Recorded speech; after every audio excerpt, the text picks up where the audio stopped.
Assalamualaikum warahmatullahi wabarakatuh. Waalaikumsalam warahmatullahi wabarakatuh. Saya Bahran dari Belali. Ustadz, mohon dijelaskan surat Al-Isra ayat 80. Dari mana ini?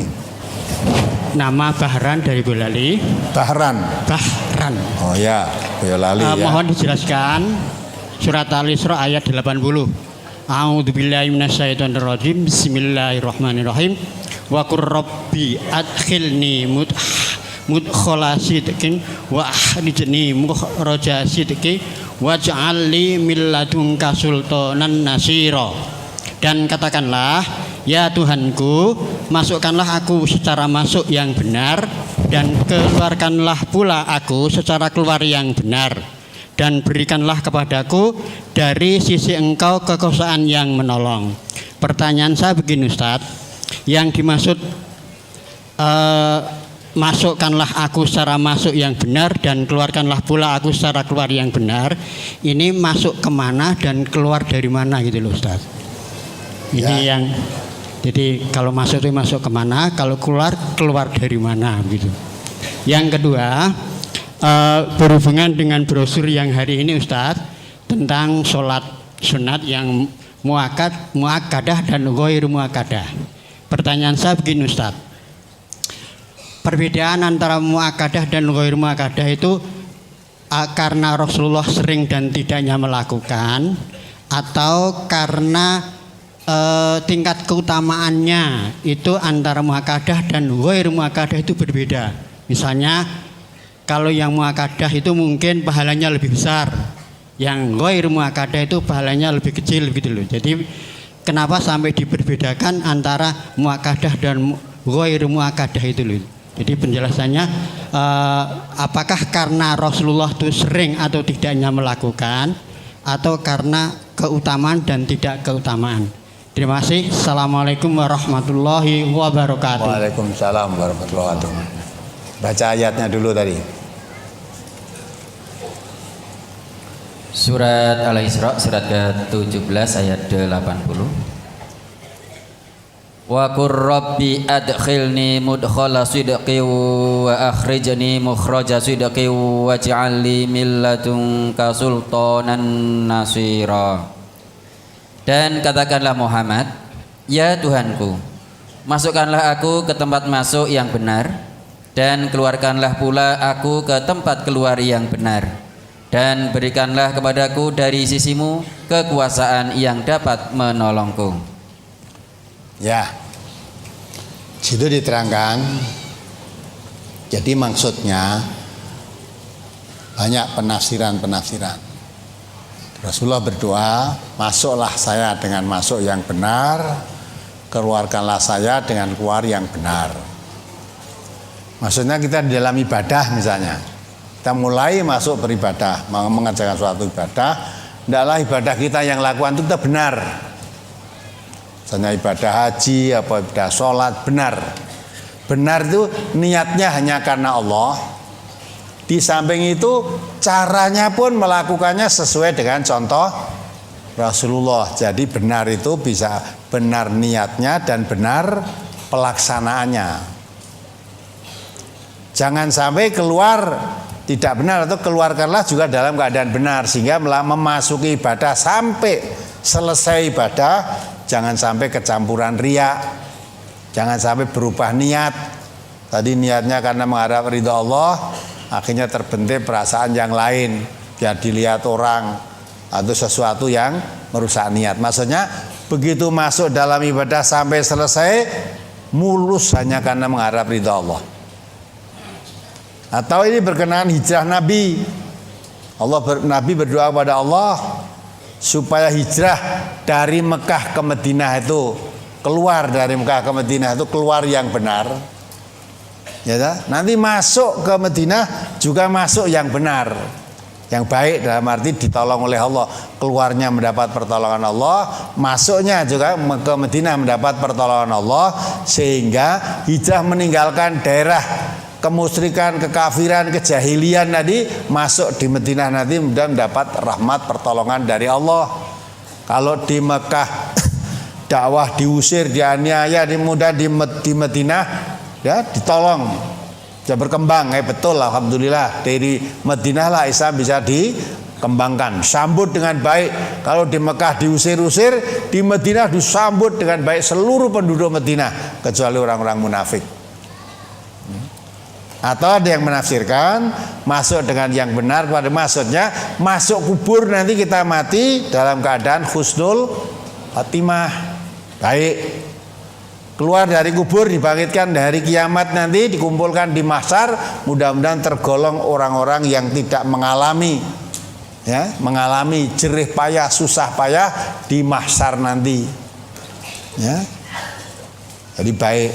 Kalau mahsyar tempat penderita, matahari didekatkan semuanya itu, sampai diterangkan dalam satu hadis karena kumpul manusia yang pertama sampai terakhir panas matahari didekatkan sehingga panas luar biasa kan, sehingga manusia bercucuran keringat karena seluruh manusia yang pertama sampai terakhir berapa triliun manusia itu, sehingga menjadi lautan keringat itu.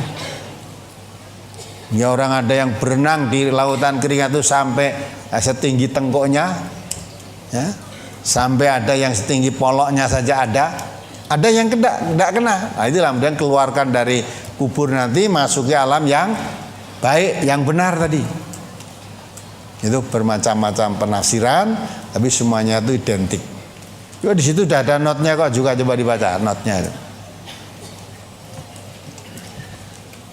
Memohon kepada Allah agar kita memasuki suatu ibadah dan selesai daripadanya dengan baik dan penuh keikhlasan serta bersih dari riya dan dari sesuatu yang merisaukan atau merusakkan pahala. Ya, sama dah.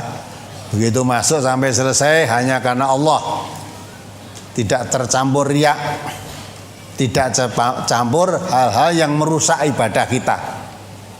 Apakah sholat, apa puasa, apa haji, dah. Haji niatnya dari rumah dapatnya haji mabrur, gitu kan? Dah mulus karena Allah dah. Barang wis rampung haji, mulai berubah, ya dah. Beli kotak kopiah putih, beli jubah putih, boleh saja, boleh itu, beli itu dengan terbentik hatinya. Ben kita akune haji, engko teko medun pesawat diceruk Pak Haji, lah ada rusak niatnya. Ya. Dilalah barang wis muga haji tenan ning omah ora diceluk Pak Haji nesu. Teko apa kowe ora tak undang gak aku berakatan haji, kowe ora ngerti to nek aku saiki haji. Oh, jadi hajimu rusak. Hah? Rusak. Tidak rusak kan? Masuknya ibadah betul, keluarnya jadi riya. Maka seluruh warga India sing wis haji ora sanggup tembung haji. Aja mbok tambahi ngarepe H. Kone hajimu ping 3 hahaha. Nah. Itu hanya warga India loh, tidak yang lain loh ya. Maka orang menyebut, apalagi saya waktu ada kiai dari Guskom itu ya, Gus Akom manggil saya Kiai Haji, diguyu oleh warga NTA. Kiai Haji, saya tidak mau disebut Haji, isin. Nabi Muhammad itu tidak disebut Haji kok. Kudunya kan Haji Muhammad Sallallahu Alaihi Wasallam, Haji Abu Bakar Siddiq, Haji Umar bin Khattab, tidak ada kan semua itu? Apa mereka beliau apa belum haji? Ini untuk saya loh ya, dan tak anjurkan seluruh warga MTA. Perkara yang lain, nek orang nganggo pura lego silahkan nganggo wo.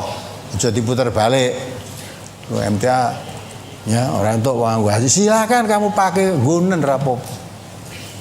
Nah, itu tadi jangan sampai kita rusak amal kita, maka kita mohon pada Allah masuki ibadah benar, ikhlas mengharap ridha Allah, keluarnya pun benar, jangan bercampur riya yang merusakkan ibadah kita. Terus apa lagi? Ayat ini juga mengisyaratkan kepada Nabi Sallallahu Alaihi Wasallam agar berhijrah dari Mekah ke Madinah. Dan ada juga yang menafsirkan memohon kepada Allah agar kita memasuki kubur dengan baik dan keluar daripadanya ketika hari berbangkit dengan baik pula. Ya. Mengisyaratkan Nabi keluar dari Mekah karena di Mekah ditekan-tekan bisa dakwah susah, ya, tidak bisa dakwah, keluar dari Mekah. Maka mudah-mudahan keluarnya dari Mekah itu membawa kebaikan untuk dakwah. Akhirnya nanti keluar dari Mekah masuk Madinah, mudah-mudahan masuk di Madinah membesarkan dakwah ini, dengan dakwah Islam. Atau juga nanti kita masuk dalam kubur dalam husnul khotimah. Dikeluarkan, dibangkitkan dari kubur, kumpulkan di mahsyar tidak dalam keadaan buta seperti dalam ayat tadi. Wa nahsuruhu yaumal qiyamati a'mah, dikumpulkan di akhirat dalam keadaan buta. Nah, itu maksudnya ayat itu. Kemudian pertanyaan yang kedua, apa tadi yang kedua? Perbedaan antara muakkadah dan ghair muakkadah. Jadi muakkadah dan ghair muakkadah. Sunnah muakkadah itu artinya sunnah yang sangat ditekankan dalam hal ini. Ditekankan dan ditekankan untuk dilakukan oleh umatnya, dan Nabi sendiri mengutamakan sekali, tidak pernah ditinggalkan oleh Nabi, dan ditekankan supaya umatnya memperhatikan itu. Jadi di samping dilakukan Nabi, ditekankan oleh Nabi kepada umatnya, ya. Lain dengan tadi sholat ba'dal asar, Nabi melakukan sampai wafat, tidak pernah meninggalkan, tapi tidak menekankan umatnya untuk melakukannya. Maka di situ diterangkan yang muakkadah itu yang mengiringi sholat wajib, sholat rawatib wajib ada 10 rakaat. 2 rakaat sesudah subuh, 2 rakaat sebelum duhur, 2 rakaat sebelum subuh, 2 rakaat ya sebelum subuh, bukan sesudah ya. 2 rakaat sebelum subuh, 2 rakaat sebelum duhur, 2 rakaat sesudah duhur, 2 rakaat sesudah maghrib, 2 rakaat sesudah isya. Itu yang muakkadah. Adapun yang maghrib tadi, sebelum maghrib Nabi merintahkan laksanakan bagi yang mau. Jadi tidak ditekankan itu. Mau sholat 2 rakaat sebelum maghrib, bagi yang mau silahkan. Jadi tidak ditekankan, dilakukan tuh enggak. Karmulah harus lakoni, mau ngelakukan lakukan, itu kan. 2 rakaat sebelum duhur lagi itu juga begitu. Jadi 2 rakaat sebelum duhur itu ada 4 rakaat. 2 rakaat sebelum duhur itu ada 4. 2 rakaat muakkadah, yang 2 rakaat tidak muakkadah. Sesudah duhur ya begitu, 2 rakaat tidak muakkadah, yang 2 rakaat lagi 4 rakaat. Jadi kalau mau dikerjakan yang muakkadah dan tidak muakkadah, sebelum duhur itu 4 rakaat, 2 salam, 2 salam. Sesudah duhur juga 4, 2 salam, 2 salam. Tapi kalau mau mengerjakan yang muakkadah saja, 2 rakaat sebelum duhur dan 2 rakaat sesudah duhur.